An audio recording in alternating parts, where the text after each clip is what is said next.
नमस्ते और आपका स्वागत है walk and talk episode number 46 में and wish you all a very very very happy Holi. और आज हम बात करने वाले हैं about twin flame mirroring process.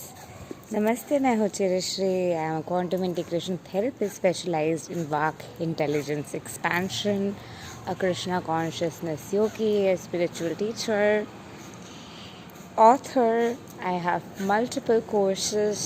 नीचे दी हुई डिस्क्रिप्शन बॉक्स में आपको मेरे सारे कोर्सेज, सर्विसेज, बुक्स, मर्चेंडाइज, सारी चीज़ों के लिंक मिल जाएंगे।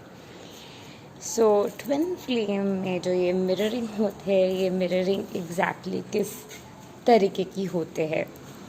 How does your twin flame exactly mirror you? और किस तरीके से आप ट्विन फ्लेम मिररिंग को अच्छे तरीके से समझ सकते हैं? तो अगर आपके ट्विन फ्लेम आपसे बात नहीं कर रहे हैं, आपसे कम्युनिकेट नहीं कर रहे हैं, तो इसका मतलब ये है कि आप अपने अंदर अपने चाहतों से, अपने डिज़ायर से, अपने ट्रू एसेंस से, अपने ट्रू पोटेंशियल से, अपने ट्रू गिफ्ट से, अपने ट्रू टैलेंट से आप कहीं ना कहीं खफा है और आप अपने खुद के गिफ्ट्स को पूरे तरीके से अनलिश नहीं कर रहे हैं, अपने गिफ्ट्स को पूरे तरीके से आप एक्सप्लोर नहीं कर रहे हैं और आप जो है खुद को टेकन फॉर ग्रांटेड ले रहे हैं और आप जो है खुद को उतना ज़्यादा रिस्पेक्ट नहीं दे रहे हैं और आप जो है खुद के लिए उतना ज़्यादा नहीं रह रहे हैं और इसीलिए आपके ट्विन फ्लेम आपसे बात नहीं कर रहे हैं। अगर आपके ट्विन फ्लेम आपसे अच्छे तरीके से कम्युनिकेट नहीं करते और हाफ हार्टेडली कम्युनिकेट करते हैं, तो इसका मतलब ये है कि आप खुद के साथ हाफ हार्टेडली रह रहे हैं। जो भी काम आप कर रहे हैं, जो भी पर्पस में आप है, उसमें आप पूरे तरीके से नहीं हैं और जो भी काम आप कर रहे हैं, आप खुश नहीं हैं उस पर्पस से। बस आप कर रहे हैं क्योंकि आपको वो चीज़ करना है, इसीलिए कर रहे हैं। ऐसा नहीं है कि आप बस दिल से वो सारे चीज़ें कर रहे हैं। अगर आपके ट्विन फ्लेम आपको कमिटमेंट नहीं दे रहे, अगर आपके ट्विन फ्लेम क्लैरिटी नहीं दे रहे कि आप दोनों के रिलेशनशिप आगे जाके एक डीप सीटेड कमिटमेंट वो देने वाला है या नहीं, ये सारे क्लैरिटी अगर आपको वो नहीं दे रहा है, अगर आप श्योर नहीं है कि आपके ट्विन फ्लेम के साथ आपके शादी होंगे या नहीं, सो आप कहीं ना कहीं खुद के साथ कमिटेड नहीं हैं। आप कहीं ना कहीं खुद को वो कमिटमेंट में नहीं रख रहे। आप कहीं ना कहीं खुद को टेकन फॉर ग्रांटेड ले लेते हैं। आप कहीं ना कहीं खुद को उतना ज़्यादा कमिट नहीं कर रहे। आप खुद के साथ उतना ज़्यादा कमिटेड नहीं है। आप खुद के साथ कमिटमेंट में खुद को नहीं रखना चाहते क्योंकि आप जो है खुद को इतना ही टेकन फॉर ग्रांटेड लेते हैं। आप जो है खुद को इतना ही साइड लाइन में रखते हैं कि आप सबके बारे में सोचते हैं, सबको प्रायोरिटाइज करते हैं, सबके लिए सेव आप करते हैं, सबके लिए चीज़ें खरीदते हैं, सबको सपोर्ट करते हैं। बट जब भी आपको खुद को सपोर्ट करने की बारी आती है, जब भी आपको खुद को रहने के लिए टाइम लगता है, खुद को टाइम देने की जब बारी आती है, तो आप जो है खुद को बिल्कुल भी टाइम नहीं देते, खुद के लिए बिल्कुल भी रहते नहीं हैं। तो अगर आप ये एनर्जी फ्रिक्वेंसी में है तो आपके ट्विन फ्लेम आपको वही चीज़ मिररिंग करने वाले हैं। मोर टू दैट, अगर आपके ट्विन फ्लेम किसी और को चूज़ कर रहे हैं, थर्ड पार्टी को चूज़ कर रहे हैं ओवर यू, तो आप डेफिनेटली कहीं ना कहीं शायद कोई फ्रेंड की बात ज़्यादा मान रहे हैं, फ्रेंड्स से ज़्यादा एडवाइस लेते हैं अपने ट्विन फ्लेम को लेके। अपने फ्रेंड से आप बहुत ज़्यादा डिस्कस करते हैं और आप भी कहीं ना कहीं किसी और को ज़्यादा प्रायोरिटी दे रहे हैं कंपेयर टू द रिलेशनशिप।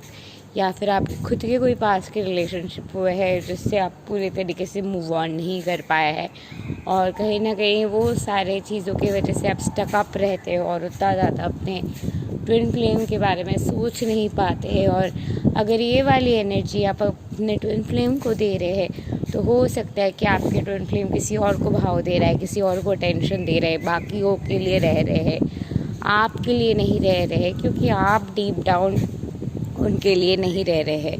आपके डीप डाउन फर्स्ट प्रायोरिटी वो नहीं है। शायद ये आप कॉन्शियसली जानते तक नहीं हो। आप शायद सोच रहे हो मैं तो मूव ऑन कर चुकी हूँ कब का, I don't have anything for my past relationship. अब जाके I used to have it but now I have really moved on. But कहीं ना कहीं है आप में चीज़ें जो पूरी तरीके से आपने मूव ऑन नहीं की है। शायद आपको लगता है कि आपने मूव ऑन कर लिया है, बट आप में जगह है जहाँ पे है चीज़ें कभी कभी याद आ जा रहा है, या फिर आप बस नेगेटिवली कुछ बात कहते हो कि वो इस तरीके की नार्सिसिस्ट था, उसने मेरे साथ ये किया था, वो किया था।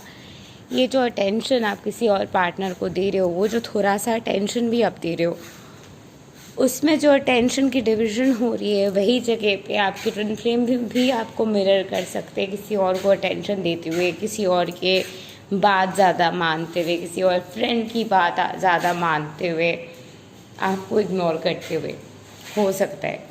मोर टू दैट, अगर आपके ट्विन फ्लेम आपको फिनेंशियली अब्यूज़ कर रहे हैं, I have like so many clients who told me this dynamic, आपके ट्विन फ्लेम जो है आपको फिनेंशियली अब्यूज़ कर रहा है, यानी कि शायद आपके ट्विन फ्लेम आपसे छोटा है और पैसे लेते रहते। मोस्ट इम्पॉर्टेंट पॉइंट, आप उनको पैसे देते रहते। वहाँ पे आपको और भी ज़्यादा स्ट्रिक्ट होना है और पैसे देना बंद करना है और कहना है कि नहीं, मैं पैसे नहीं देने वाली हूँ, you have to work and get your money, like I can not really provide for you have to be very strict about it. And अगर ऐसा है कि वो पैसे बस आपसे ले रहे और आप बस थक चुके हैं कि बस वो ले रहा है, कुछ नहीं दे रहा है, बस ले रहा है। अगर वो सिचुएशन में आप है कि वो आपको बस ड्रेन करते जा रहा है, लेते जा रहा है, आपको जो है वहाँ पे लिटरली नो एनर्जी डालना है और देना बंद करना है। और उसके बाद अगर वो आपको इग्नोर करता है, आपके साथ नहीं रहता है, तो डेफिनेटली वो आपका ट्विन फ्लेम नहीं, फर्स्ट ट्विन फ्लेम था। So you have nothing to lose. अगर आपका वो सच में ट्विन फ्लेम है और आप पैसे देने से ना कह देते हैं, तो उसके बाद भी बंदा आपके साथ रहने वाले हैं, अगर वो आपके सच में ट्विन फ्लेम है तो। अगर वो आपके ट्विन फ्लेम सच में नहीं हैं तो आप ना कहने पर हो सकता है कि वो आपके साथ ना रहे। मोर टू दैट, आपके ट्विन फ्लेम के मिररिंग में हो सकता है कि आप you can not be your self. इसके दो तरीके हो सकता है। आप अगर फॉल्स ट्विन फ्लेम के साथ हैं, you can not be your self. अगर आप अपने ट्रू ट्विन फ्लेम के साथ है, so I don't think it is much very difficult to be your self. But if it is difficult to be your self with your true twin flame, तो कहीं ना कहीं आप खुद से शर्मिंदा हो, कहीं ना कहीं आप खुद से जो है you are ashamed of some part of your being. कहीं ना कहीं आपके अंदर कोई पार्ट है जिससे आप बहुत ज़्यादा डरते हो, चिढ़ जाते हो, आप खुद को बहुत ज़्यादा जज करते हो। वहाँ पे obviously you need your healing to do, and आपने अपनी हीलिंग नहीं की है, इनर वर्क नहीं की है। वो सारे वोंडिंग्स आपके ट्विन फ्लेम आपको ट्रिगर करने लग जाता है। और अगर ऐसा है कि यू आर बीइंग योरसेल्फ और वो बार बार आपको जज करता रहता है, आपको कुछ ना कुछ कहता रहता है, इन दैट केस डेफिनेटली वो आपका ट्विन नहीं है। You can literally be anything, say anything, do anything in front of your twin flame. चीज़ें अगर हद से ज़्यादा फिर ट्रिगरसम हो जाए तो ultimately you guys will start talking. Because अगर ट्विन फ्लेम के बीच झगड़ा हो रहा है, कोई भी इश्यूज़ हो रहे हैं, वो इसलिए हो रहे क्योंकि सोल लेवल पे अंडरस्टैंडिंग नहीं होते हुए आप 3D नज़ारिया से चीज़ें देख रहे हैं। क्योंकि जिस वक्त आप सोल से अपने ट्विन फ्लेम को देख रहे हैं, सोल से अपने ट्विन फ्लेम के ये कनेक्शन को महसूस कर रहे हैं, तो ये पॉसिबल ही नहीं है कि कोई भी तरीके से आप एक स्टेट में रहेंगे where you can be even in a position जहाँ पे आप उनके साथ नहीं रहना चाहेंगे, उनको ट्रस्ट नहीं कर पाएंगे। अगर आपको trust issues true twin flame के साथ हो रहे तो ऑब्वियसली वो 3D लेवल से आप देख रहे हैं अभी भी लेयर्स है जिसकी हीलिंग की ज़रूरत है, और वही लेयर्स की हीलिंग होते हुए आप और भी क्लैरिटी के साथ अल्टीमेटली कनेक्शन को देख पाएंगे। तो कनेक्शन को उस क्लैरिटी से देखने के लिए वो जो लेयर्स है जिसकी हीलिंग की ज़रूरत है, उस हीलिंग के पहले ज़रूरत होती है। जो हीलिंग के सख्त ज़रूरत है, अगर आप हीलिंग नहीं कर रहे हो और अच्छे तरीके से नहीं वॉक नहीं कर रहे हो, अपने आप को नम आउट होने दे रहे हो, बस पॉजिटिव थॉट सोचने की कोशिश कर रहे हो, अपने माइंड को डाइवर्ट करते हुए कोई थॉट से भागने के लिए, इन दैट केस आपके ट्विन फ्लेम आपको वही जगह पे मिररिंग करते हुए इग्नोर कर सकते हैं। अगर कहीं ना कहीं आपके शायद कोई भी प्रॉब्लम है, फाइनेंशियल प्रॉब्लम हो सकती है, कोई भी प्रॉब्लम हो सकती है, कोई भी वुंडिंग है, वो वुंडिंग को अवॉइड करते हुए आप कोई भी जगह पे अपने मन को भटका रहे हैं, तो उस वुंडिंग के जो वुंड है वो वुंड बार बार आपकी ट्विन फ्लेम आके वो इसी जगह पे आपको ट्रिगर करेंगे जब तक ना आप अंदर जाते हुए उस वुंडिंग के ऊपर काम करते हैं। और जब वो वुंडिंग के ऊपर आप काम करने लग जाएंगे तो वुंडिंग आपके हट जाएंगे, ऑटोमेटिकली आपके ट्विन फ्लेम के साथ कम्युनिकेशन जो है बेहतर हो जाएंगे। सो ट्विन फ्लेम मिररिंग के काफ़ी सारे तरीके I shared in this video. To know more definitely I will be making more videos. This is a very long and elongated topic. So see you all around soon, and I'll be soon making more twin flame videos, so stay tuned. Thank you and love and light to you. Namaste. Have a great day.